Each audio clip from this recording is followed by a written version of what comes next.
We're in Genesis 16, and I thank Pat for reading those first 6 verses. We're going to do all 16 verses this morning. If I was titling it or titled it, Faith or Fixing, or in Southern, Faith or Fixin'. So we're going to see, is it faith or fixing that's happening in this passage? In this passage, John 16, there's some hard stuff in here and some self-imposed hardship and difficulty. We see doubt, we see mistreatment, we see anxieties, we see rivalry, we see jealousy, complacency, infidelity, jealousy, a runaway, ... And we see 3 folks in here, and it's been interesting in reading and studying this and seeing what other theologians and pastors notice in this. And for some, it was the focus of the 16 verses is Abram. And then I read some others that the focus was Sarai, and still others, focus was Hagar. So it was just interesting to see their takes on it. I think all 3 play a role in this narrative.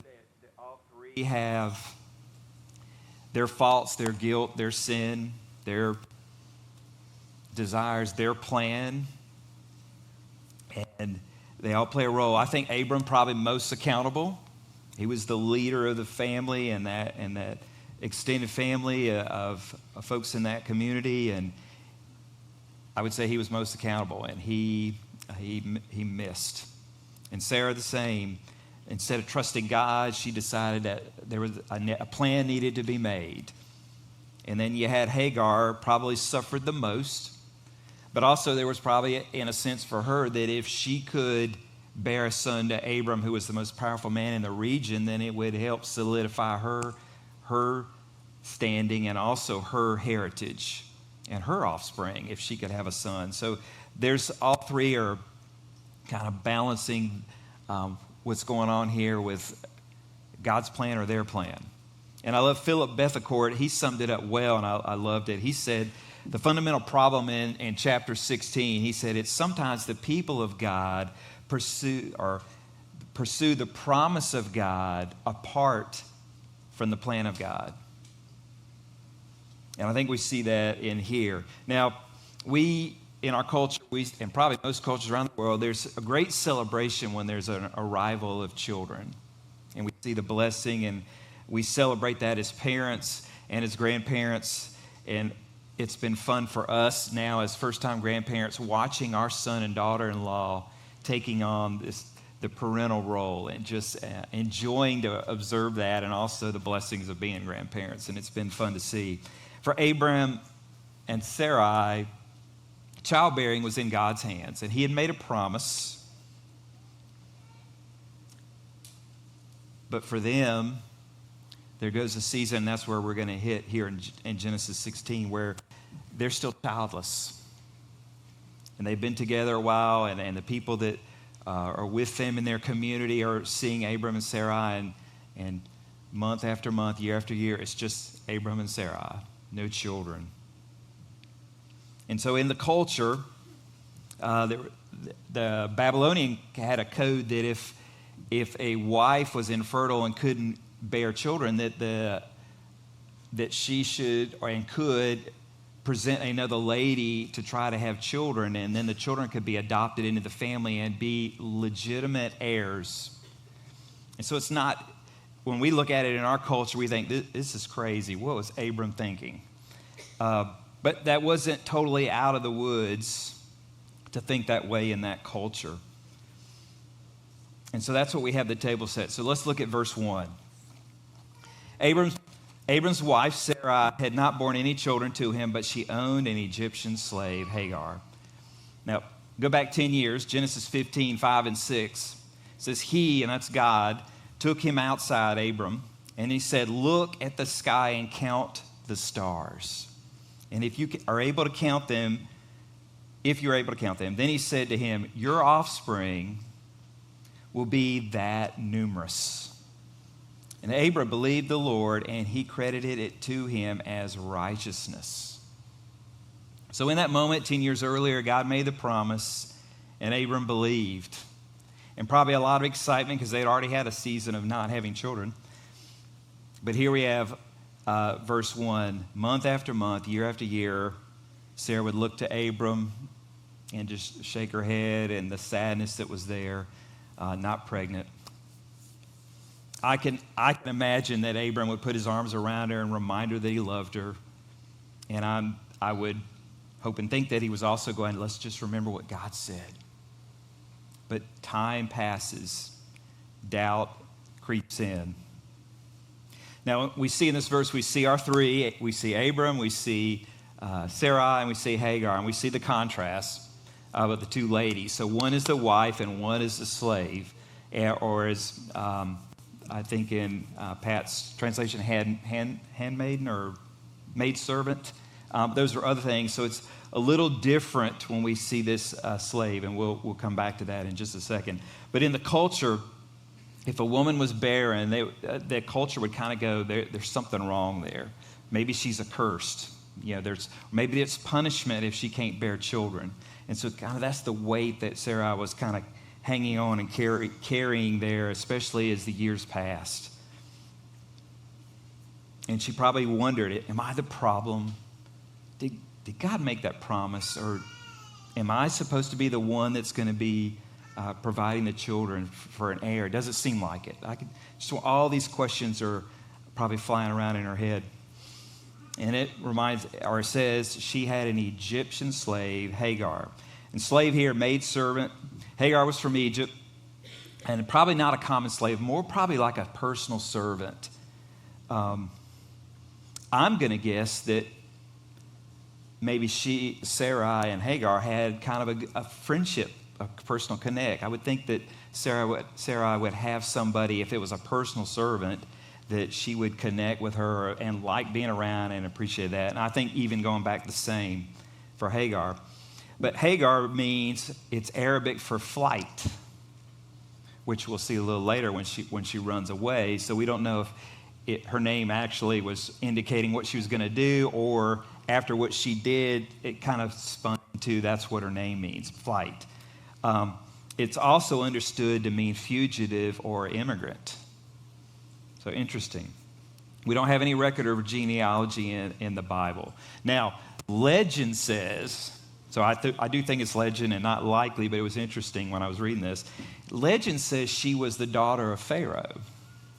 And when Abram was in the land, he and Sarai, she got connected and just fell in love with that family. And when Abram and Sarai were going to leave, it is said that she told Pharaoh, Dad, that she was going to go with him.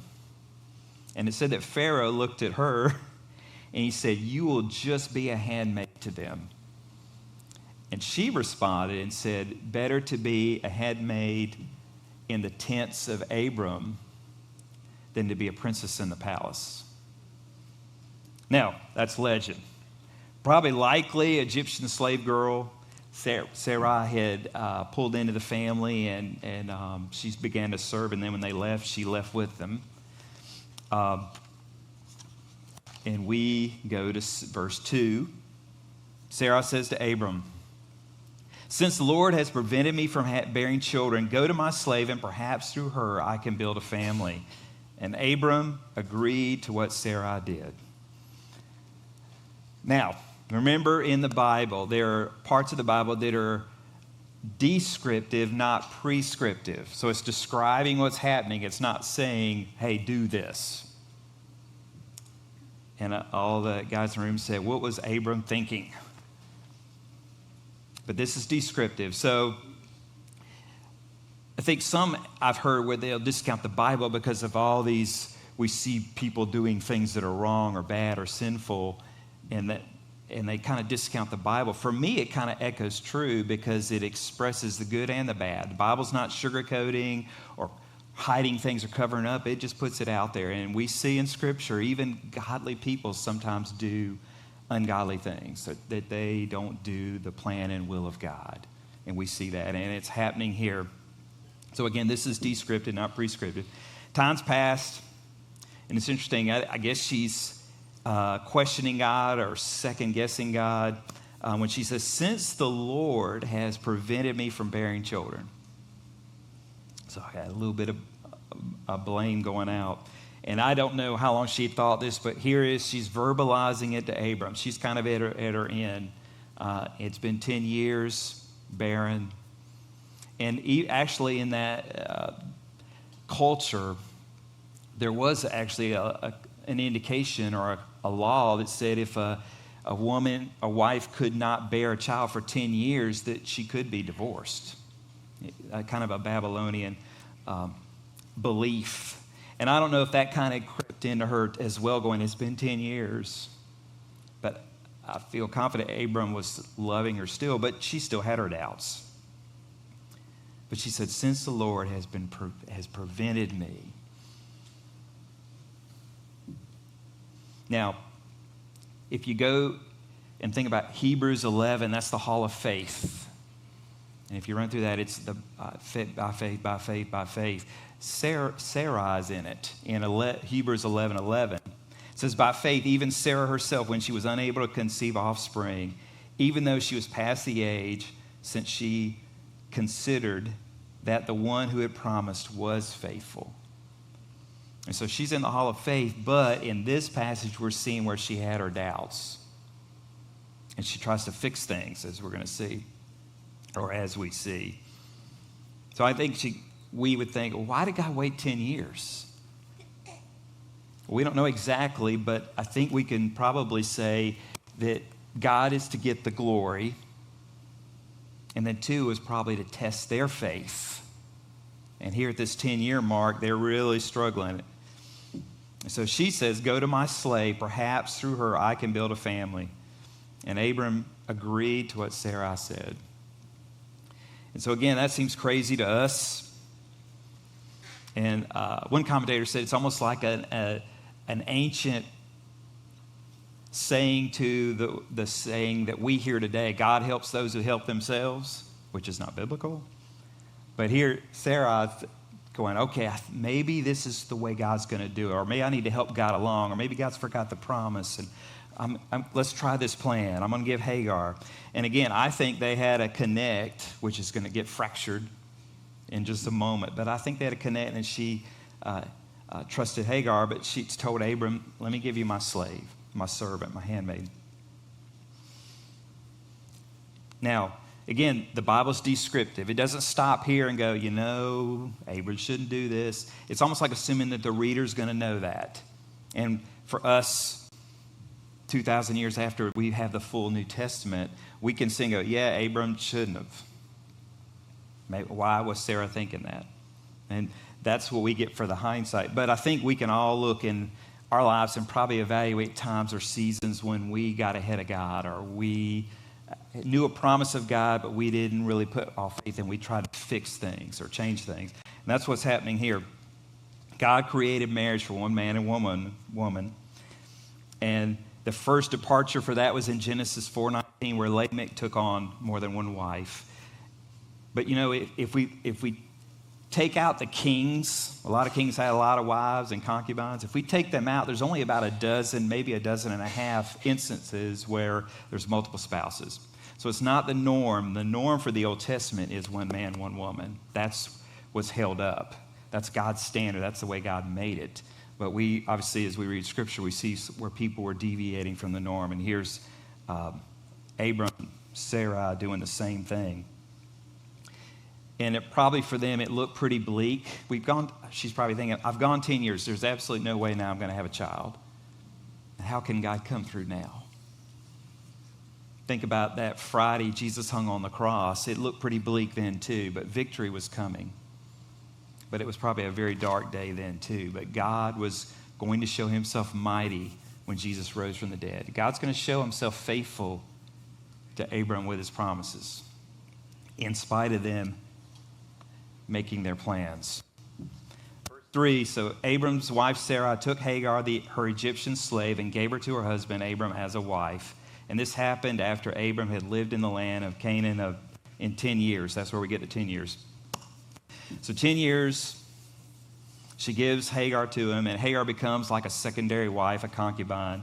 And that happened, and she would be inferior in rank to Sarai.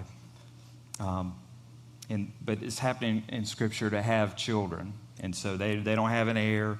And so Hagar's presented, and Abram takes her as a wife.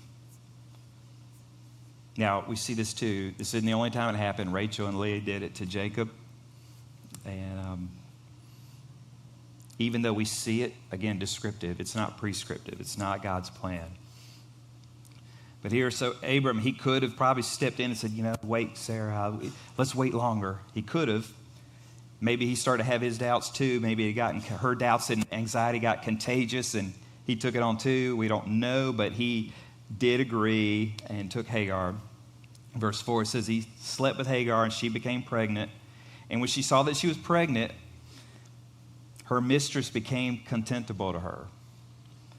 And that's where I think that Hagar went, oh, I'm pregnant. And then she's thinking, this is, I'll have heirs. I'll have a family tree. I'll be secure. I've had a baby with Abram, the most powerful man in the region. And then she probably looked at Sarai and said, she isn't. And so in some ways she began to elevate herself.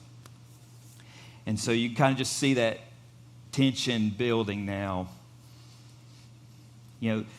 Sarai created a shortcut. Let me see if I can help God along instead of trusting his plan. I don't know if you ever done GPS and you look and you pick the shortest route available and regretted it. I did a couple years ago. I was leaving Beaufort at night where my oldest son lives and was heading back to Summerville, and I picked the shortest route available, and I still don't know the name of this road it took me on, but it was a dirt road somewhere between Ravenel and Summerville that I got down on, and it was dark, it was late at night, and the road, you know how the dirt roads get ridged, so you're slowing down, and then I'm thinking, the GPS starts getting a little squirrely, and I'm going, I don't have cell phone reception out here, and I'm thinking, nobody knows where I am. If I have a breakdown, I'm walking in the dark. And fortunately, I didn't have a breakdown, but definitely the shortest route was not the best route. And that's what happens a lot of times when we get outside of God's plans. It doesn't work out the best. And so that's they're learning this lesson the hard way, that's for sure. Sarah probably thought it was a good option, but now she's probably regretting it, or she is regretting it, because now there's tension, there's conflict in the home, there's disunity. Verse 5, then Sarah said to Abram, you are responsible for my suffering. I put my slave in your arms, and when she saw that she was pregnant, I became contemptible to her. May the Lord judge between you and me, or me and you. So now she's blaming Abram. Now again, he could have stopped the plan earlier. He didn't, so now he's reaping the disunity and the hardship. It's interesting, though. It's like she goes, time to pull God into this. You kind of see that? May the Lord judge between you and me. So the bitterness is raging inside of Sarai, and Hagar is going to feel it too. But just this home now is just all this dysfunctional now because they got outside of God's plan and God's will. And I think for us, we can have that too in our lives. Personally, we can have it in our family, we can have it in a church. Verse 6, Abram said to Sarai, here is your slave is in your power. Do whatever you want with her. And then Sarah mistreated her so much that Hagar, ran away. Now, he continues to kind of relinquish leadership of the family. And he's telling Sarai she still has authority. She's still his wife, and all others are not on her level. And so he says, do whatever you want with her. Now, when I was doing some reading on this, it doesn't mean he was saying, well, do entirely whatever. In other words, go have her murdered. He wasn't saying that, but he was saying, in your role as the wife, the primary, that you still have authority. And so even when he said that, he was probably saying that you still treat her right, but however she did, however the mistreatment happened, it stirred Hagar to the point that she thought, I got to run. And so we don't know exactly what that mistreatment looked like. That word grouping kind of would indicate, in some other definitions, it would oppression or despair or control. So we don't know exactly what that mistreatment might have looked like. I mean, we could all probably imagine or guess, probably at least the side eye, the cold shoulder. You're serving in the house. Here's some extra things to do for this pregnant lady, and 20 hours a day you're working for me. I mean, I don't know what that mistreatment looks like, but it was enough that Hagar, instead of staying in a house full of fighting, she decided it's time to flee, to flight. Again, her name. Now, it's also in her role, it would have been forbidden by law for her to leave. But she thought, it's better to leave than to follow that law. And so off she goes. Verse 7, the angel of the Lord found her by the spring in the wilderness, the spring on the way to Shur. Now, Shur, that's a place on the way to Egypt. It's probably southwest Canaan, northeast Egypt. So she's headed there that way, going to Egypt, where she's from. Now, angel in Hebrew means messenger. So angel of the Lord found her. That this is the first time in the Old Testament where we see this angel of the Lord. And it occurs probably roughly about 48 times in the Old Testament. And we don't see it after Christ. We don't see angel of the Lord like in this same fashion. So what we have is a theophany, and that's a visible manifestation of God where it's obvious it's God's divine presence. And there's some examples of that. The burning bush would be a theophany. The pillar of fire and cloud when the Hebrews were leaving, they were following. Those were evidences of God's divine presence. But God's not material, so people can't see God the Father. But they could see the second person of the Trinity, could see Christ. And they interacted with him, God the Son, and we see that in Matthew, Mark, Luke, and John. But in the Old Testament, if there was an appearance of God in a form like man, they would say that's a Christophany, which is a appearance of the pre-incarnate Christ. And some examples of that, Judges, Samson's mom, Shadrach, Meshach, and Abednego, and the fourth figure in the fire with them, Christophany. So I think this is a Christophany. I think this is a pre-incarnate appearance of Jesus. We'll see another hint to that in just a few seconds. But again, for God to present himself in a physical form that could be seen like man, it would make sense that it would be the second person of the Trinity, a pre-incarnate appearance of Jesus. And it says in John 4, and those who've seen Jesus have seen the Father. This is the first appearance of the angel of the Lord in the Old Testament. Now, it's interesting. Who is she appearing to? He's appearing to a lady, Hagar, an Egyptian, a foreigner. And he's appearing to her at a water source, a spring or a well. Does it make you think of something else? If this was a pre-incarnate visit of Jesus, you go to John, who did he appear to? A Samaritan woman at a well. And in that one, he actually tells her and declares, when she says at the well, and the Messiah comes, and he goes, I who you speak to am he. So it was just kind of interesting to see that. So the first appearance in the Old Testament is to an Egyptian woman. Just interesting. Verse 8, he said, Hagar, slave of Sarai, where have you come from and where are you going? So he gives her a question. It's almost like he's saying, pour out your heart. Just let it out. Share it. And so she replied and answers the first question. She says, I'm running away from my mistress Sarai. Verse 9, the angel of the Lord said to her, go back to your mistress and submit to her authority. But here, if you kind of think a divine appearance, a pre-incarnate Jesus, but he's saying, go back to your mistress and submit to her authority. So this is a divine appointment, and he's given her guidance and instruction. It's almost that two wrongs don't make a right. She wasn't treating you well. You also fled, but you still need to go back. And that would be humbling. That'd be hard for Sarah and her, but for Hagar to journey back from Shur, back to the place, and to present herself before them would be a tough thing, but yet God's divine revelation was going to encourage her to do that. And I love this, and I forgot who said it. I meant to make a note, but I love it.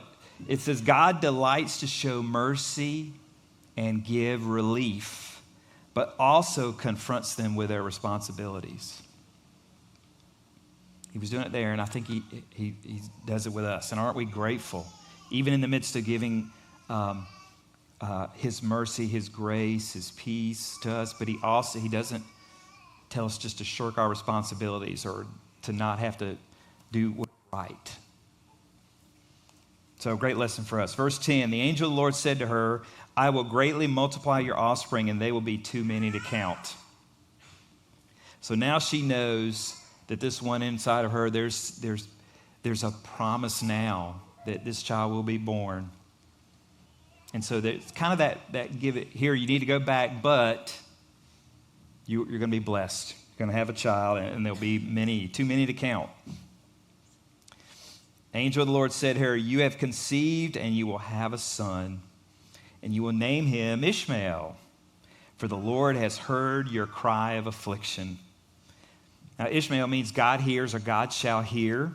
So you think when he's born and when she calls him that, she's going to keep being reminded of this moment where God heard her, where God saw her, where God found her, where God met her.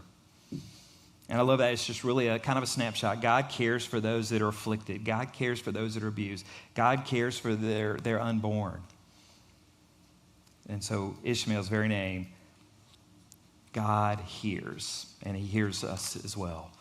Today we often, think in our culture how when we name a child that we think, well, what's the popular names in our culture now? And we kind of go through and look at the list and start making note of what we want or what sounds good.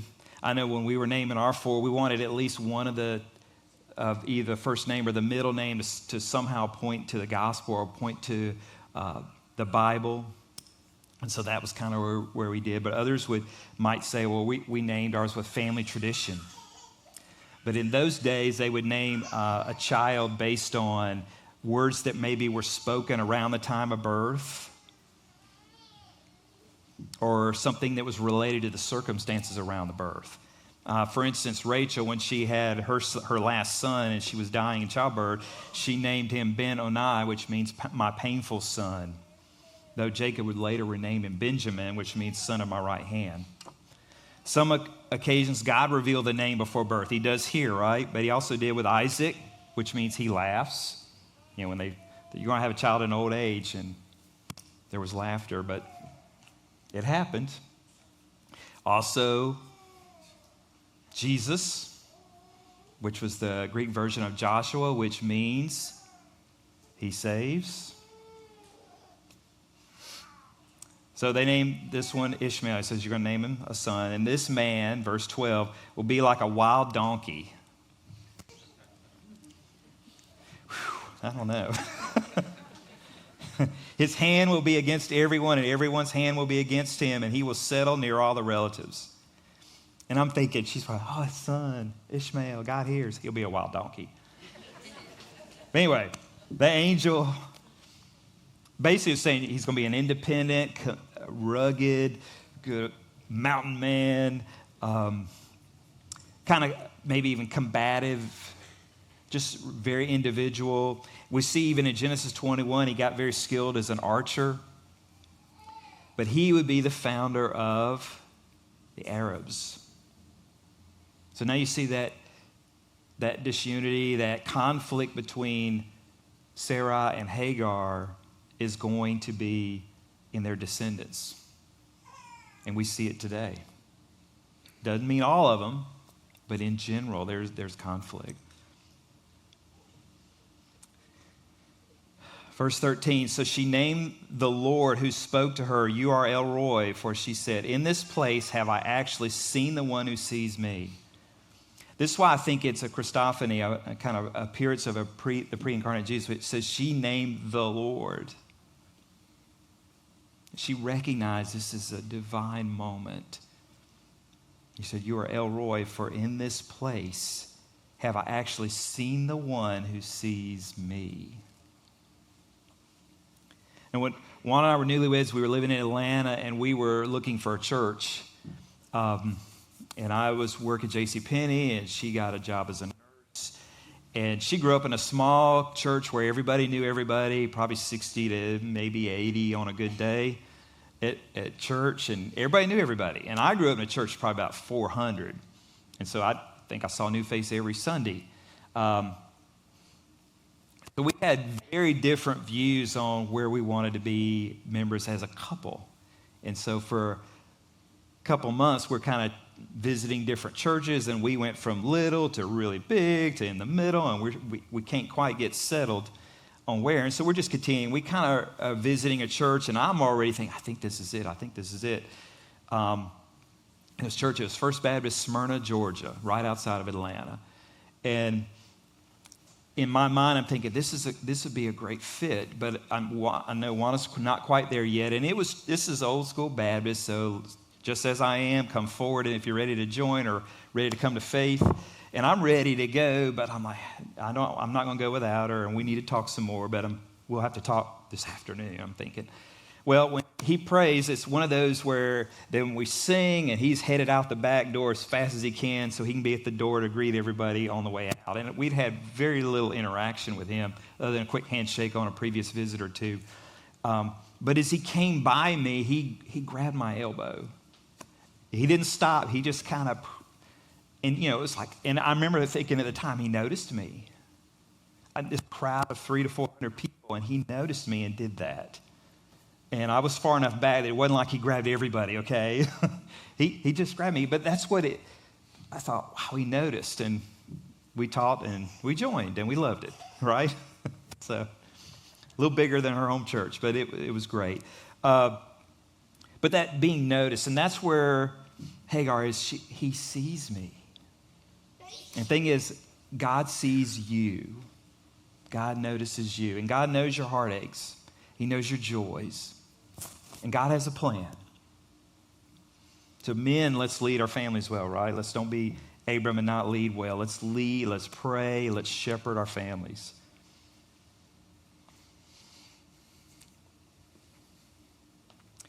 This is the well. It's called Bir-Lahai-Roi.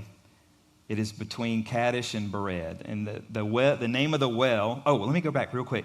I think this is the only time that somebody kind of renamed God or renamed the Lord, because it says she named him and he spoke to her, you are El Roy. I think all the other times God's declaring his name, but I think it is. Well, I'm going to go check. Some of y'all are going to correct me or affirm it. That'd be great. All right, verse 14, this is the well. This name of the well means the well of the living one who sees me. So she names this spring where she encountered this presence. The well of the one who sees me and lives is another term for that.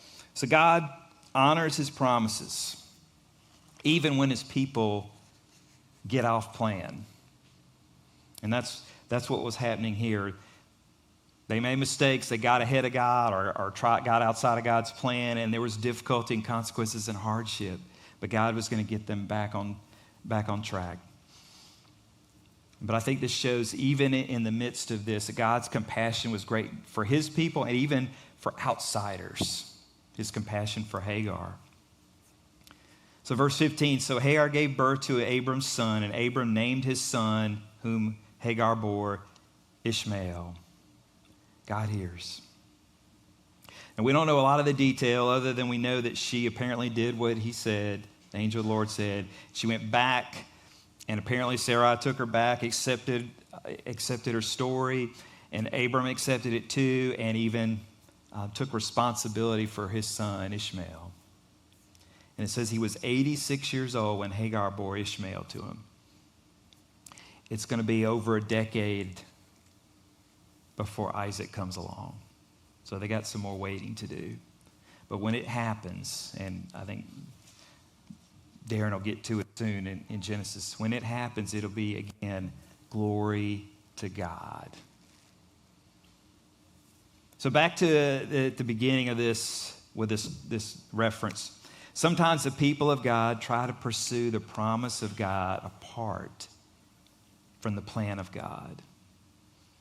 And so I think for me, it was that lesson, that reminder to hold things loose and ask God for his plan. And I do know, though, when I was kind of thinking through, is there an example in my life where I didn't trust? And this is going to sound, well, that's your biggest problem, hey, compared to Hagar's? When I was getting ready to be a senior in college, there was four of us, counting me. We had an apartment off campus, and we had a lot of fun together. But that at the end, when we all thought we were going to end up, well, we're going to go one more run at it, and then it ended up everything fell apart.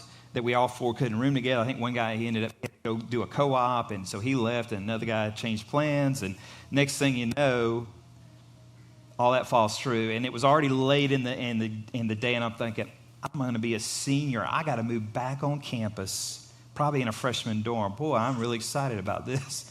And I was pretty bummed, and I was actually trying to figure out ways and to make it work. And finally, I was just, okay, God, I'm just going to pray about it. And I thought something fell into place where it was going to work. It wasn't what I thought was the greatest in my mind, but I thought, well, this is probably the best option. And then something wild happened. At the Baptist Student Union building there right off of the edge of campus, they always had two guys that would live there, and they would mow the grass, clean the bathrooms, open and shut the building, set up for meetings, and you could stay there for free. They already had two guys, but one guy ended up, he couldn't come the next year, and so they had an opening, and I happened to be in the building that day, that summer, I think August, and they said, you want to live here? And when they told me the perks, I'm like, I'll absolutely clean bathrooms, clean the kitchen, open the door. I'll be happy to do that. And I was so excited to call my dad, and my dad was very happy because he said, for free? So anyway, that's what struck me. Even in that moment, I went, okay, God, I was so anxious and just fussing and just in a bad mood, and his plan was better. And God provided, and he provided help for my parents because now I didn't have board. I didn't have an apartment to rent. So anyway, sometimes the people of God try to pursue the promise of God apart from the plan of God. So let's be a people that we're just holding our plans loosely and saying, God, help us follow your plan and your will and your way, and know that you are best and you are faithful. And let's quit trying to go about fixing things and not trusting him. Let's have faith. And we need to ask him to help us do that because we're pretty weak. Again, Abram had faith, but 10 years later, getting a little shaky. And maybe that's for us too. So let's ask God to help us to be firm in our resolve and to be faithful to follow him.